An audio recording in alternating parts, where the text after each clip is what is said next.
O Congresso Nacional acaba de aprovar, foi aprovado pela Câmara recentemente, a PL, o Projeto de Lei das Ferrovias, que basicamente é um projeto de lei dos mais importantes da história do Brasil, pelo menos da história contemporânea. Porque um dos grandes gargalos econômicos que a gente vai discutir aqui no vídeo é justamente a questão do transporte, e esse projeto de lei pretende fazer com que as ferrovias hoje saiam dos atuais 20% da nossa matriz de transporte para 45%, praticamente metade, até 2035. E galera, convenhamos, não está tão longe assim. Quer entender por que esse PL é tão importante assim? O que é esse PL? Quais são as principais mudanças? Se você quer entender um pouco mais sobre esse assunto, e muito mais sobre geografia, geopolítica, atualidades, política, polêmicas, enfim, tudo para você se manter sempre bem atualizado, já se inscreve no canal, deixa seu like e compartilha esse vídeo, que eu, professor Ricardo, conto muito com a sua ajuda. Belezinha? Não esquece também do curso completinho de Geografia e Atualidades, link aqui para vocês na descrição. Beleza? Então vamos lá, galera. Ó, seguinte, de fato, acho que todo mundo já sabe, já deve ter ouvido falar, que o Brasil ele tem um problema muito sério, um gargalo econômico. O que é um gargalo econômico? Uma coisa que atravanca o crescimento econômico, que dificulta o crescimento econômico, né? Pensa, por exemplo, quando você vai tomar uma Coca-Cola, uma água e tal, quando você vai tomar, vira ali, ó, o que impede que toda a água passe de uma vez e caia na sua cara é o gargalo. Então, o gargalo é tipo uma dificuldade, um entrave ao crescimento econômico. O Brasil tem vários, né? Escândalos de corrupção, população mal formada, né? Pouco acesso ao ensino superior, carga tributária extremamente elevada. E um dos problemas também é a questão do transporte. O Brasil tem um transporte tão ruim, mas tão ruim, que isso aumenta o chamado custo Brasil, que é o custo para você investir no território brasileiro. Para vocês terem uma noção, o Brasil, por exemplo, hoje, ele tem uma das agriculturas mais produtivas, se não a mais produtiva do mundo. Você pega a nossa plantação de soja, por exemplo, do Centro-Oeste, cara, é riquíssimo. A pecuária extremamente desenvolvida e tal. Só que a nossa soja, ela perde muita competitividade, por quê? Porque ela demora para conseguir chegar até o porto para ser exportada, porque as nossas rodovias, elas são péssimas, caminhão gasta muito combustível para proporcionalmente transportar pouca carga, e chegando nos portos, os nossos portos são péssimos. Por exemplo, eu moro em São Paulo, né? Já visitei algumas vezes o Porto de Santos. Me chamou a atenção que o porto mais movimentado do Brasil seja o Porto de Santos. Juro, a rua do porto parece uma rua sem saída. É um paralelepípedo. Às vezes o container, para sair do porto e conseguir ser colocado no navio para ser exportado, demora 10 dias, demora 2 semanas na fila para conseguir exportar. E isso vai retirando a competitividade brasileira. E um desses gargalos econômicos mais fortes é justamente a questão do transporte. O Brasil, para vocês terem uma noção dos dados, hoje, tá? Mais da metade de todas as ferrovias que a gente tem no nosso país são ferrovias da época do Dom Pedro II. Ou seja, a nossa matriz de transporte ferroviária depende do que foi feito lá no século XIX, quando o Brasil ainda era um império. Das nossas ferrovias atuais, mais ou menos 20% não tem mais usabilidade. São ferrovias completamente desgastadas, destroçadas, sem infraestrutura. Então precisaria praticamente trocar toda a malha ferroviária ali instalada para conseguir utilizar de novo esses trens, né? Esses trens para transporte. Hoje, basicamente, o que a gente utiliza trem em algumas áreas urbanas para fazer transporte de passageiros e para mineração. Quando a gente tem, por exemplo, a Vale, né, as grandes siderúrgicas, por exemplo, elas precisam de ferrovia para transportar os seus produtos. Porque não vale a pena transportar por rodovia. Galera, um caminhão transportaria pouquíssimo ferro proporcionalmente, ficaria até mais caro para você fazer o frete, gastando tanto de combustível que ia gastar para transportar proporcionalmente tão pouca carga assim. Então, ferrovia ainda hoje é utilizado para mineração.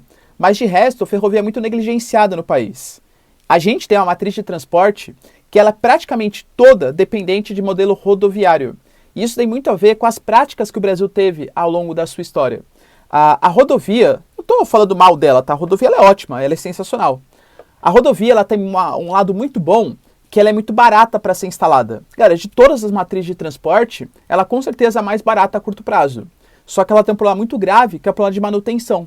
Ainda mais num país que chove tanto, como o Brasil, e aí tem muito intemperismo, muita erosão, você pega as estradas pelo interior do Brasil, elas são completamente esburacadas. Ah, professor, eu moro, por exemplo, em São Paulo, e aqui você tem a Bandeirantes, a Anhanguera, a Anchieta e tal, que são rodovias perfeitas. Só mesmo. Mas vê quanto que você paga para sair da capital para o interior. Eu sei porque eu fazia isso constantemente. Cara, de verdade, o pedágio depende do local que você vai, né? Dá uns 100 para ir, 120 para ir, mais uns 100, 120 para voltar. Então é legal, só que é extremamente caro, tá? E outra coisa, a rodovia, ela é muito boa quando a gente fala de transporte de curtas distâncias. Então eu quero levar de São Paulo para São Caetano, São Bernardo, Campinas, por regiões próximas, legal. Agora o Brasil, a gente faz uma escolha que se eu quero sair, sei lá, de Porto Velho e Rondônia para transportar para o Rio de Janeiro, a gente faz isso por meio de rodovia. Completamente esburacadas, estraga o caminhão. A gente tem, por exemplo, custos com manutenção, né, esqueci, galera, quando você fala amortecedor, né, do carro e tal. E isso, claro, impacta no preço dos produtos final. A gente tem o custo, por exemplo, com gasolina ou com diesel, né? Isso impacta no preço final. Percebam que um dos principais fatores hoje que gera inflação é justamente esse alto preço dos combustíveis, alto preço do diesel. Então essa PL das ferrovias, ela vem justamente desse encontro, tentar resolver esse gargalo econômico. JK, por exemplo, ele rodoviarizou o Brasil inteiro, não pensando numa escolha logística, mas pensando em atrair indústrias de bens de consumo duráveis, automobilísticas para o nosso país. Então não foi uma escolha de infraestrutura, foi uma escolha meramente pensando na possibilidade de atrair indústrias para cá.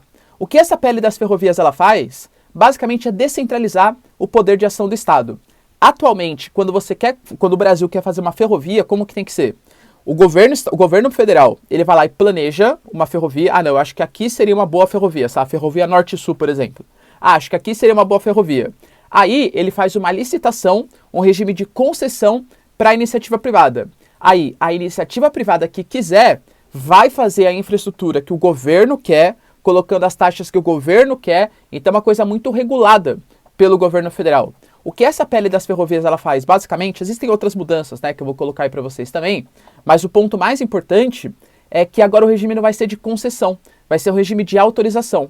Então, a iniciativa privada sabe que existe, por exemplo, uma demanda para uma ferrovia que conecte, sei lá, o sudeste ao norte do país. A ferrovia privada vai lá, apresenta o projeto para o governo federal e o governo federal fala sim ou não. Então, não é o governo federal que planeja e a iniciativa privada faz, com toda uma regulação estatal. E se a iniciativa privada que, olha, acha interessante aqui, faz todo o planejamento para o governo federal e o governo federal autoriza. Só que, claro, como é um regime um pouco mais liberal, o governo vai ter o problema, entre aspas, de não conseguir regular as taxas. Então, o quanto que você vai pagar para poder utilizar ou não essas ferrovias vai estar a cargo da iniciativa privada. Professor, então a iniciativa privada vai colocar o preço lá em cima, tudo tal. Galera, convenhamos, a iniciativa privada só colocaria o preço lá em cima se as pessoas utilizassem com o preço lá em cima. Se as ferrovias, por exemplo, elas começarem a ficar muito mais caras do que as rodovias ainda hoje, mesmo sendo muito mais eficientes para transportes a longas distâncias, porque é mais rápido, gasta menos combustível, os caminhoneiros, as pessoas vão voltar a usar as rodovias. Então a solução não seria o Estado ficar regular, não, aqui tem que ser o preço mais barato, o preço tal, por quê? Porque aí tira o incentivo da iniciativa privada de produzir essas ferrovias. A solução seria o quê? Fazer com que tantas ferrovias sejam criadas no Brasil, que isso faça com que as ferrovias que já existem, elas sejam obrigadas a reduzir o seu custo de produção para tornar o serviço mais eficiente e mais barato.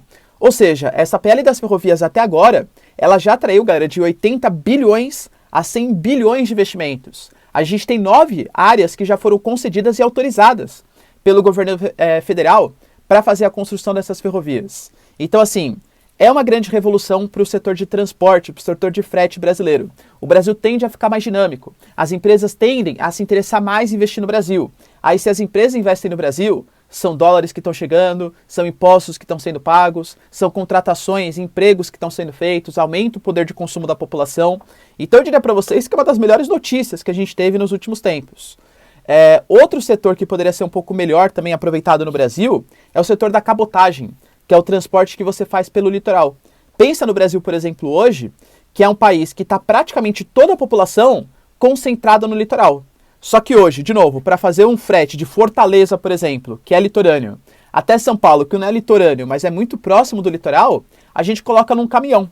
Galera, por que não coloca num navio e transporta enormes quantidades, gastando proporcionalmente pouco combustível, que é até melhor do ponto de vista ambiental, porque você queima menos combustível fóssil, claro, para Santos e de Santos vem para São Paulo. A gente chama de cabotagem isso. Porque, infelizmente, hoje ainda não tem uma infraestrutura necessária nos portos.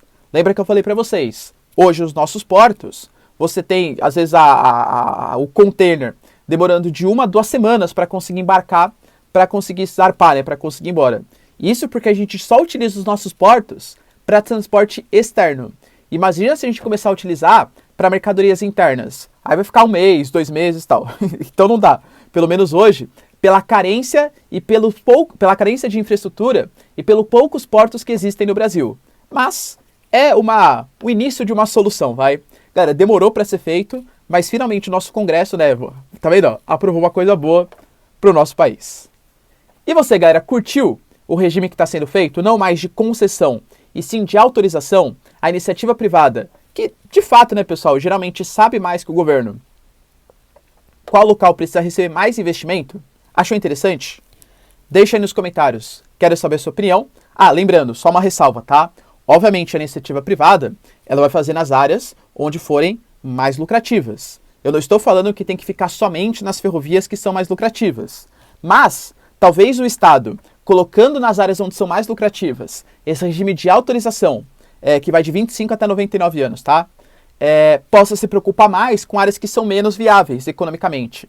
Então o Estado faz ferrovia, por exemplo, nos interiores, que precisam ser mais conectados, é uma área menorzinha, e nas áreas mais importantes do país, deixa para a iniciativa privada. Interessante ou não, pessoal?